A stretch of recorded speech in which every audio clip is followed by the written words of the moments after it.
Mère de 2 enfants et au chômage, Lobeko Fofana est atteinte d'insuffisance rénale chronique depuis 3 ans.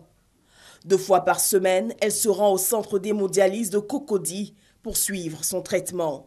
J'avais un problème de hanche, donc je suis allée voir un médecin.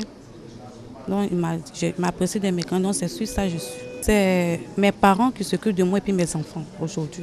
Une patiente, comme de nombreux autres dialysés qui ne seront pas oubliés d'Henriette Conan-Bédier ce 10 mars, journée mondiale du rein. Un appui conséquent qui est venu apporter la présidente de la Fondation Servir aux 25 cas d'hémodialyse en plein traitement au centre de Cocody. C'était mon devoir de venir voir les patients pour voir comment ils vont. Et à ma grande surprise, j'ai été vraiment satisfaite, malgré que mon cœur saigne de voir toutes ces personnes en souffrance. Une visite qui apporte du baume au cœur des malades. Il y a le sourire. Vous ne voyez pas, ça ne se lit pas sur le visage, c'est bon pour le moral. Depuis 1985, les actions de lutte contre l'insuffisance rénale sont menées.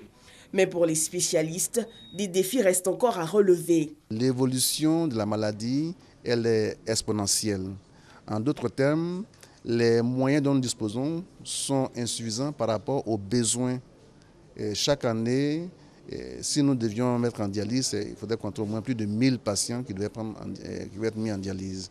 C'est pour cela que le projet de Servir sera d'un apport considérable. En Côte d'Ivoire, plus de 565 cas d'hémodialyse sont enregistrés dans les hôpitaux publics. 409 autres sont toujours en attente de traitement. Un dépistage des facteurs de risque est possible. Dans 90% des cas, il permet la prévention de la maladie.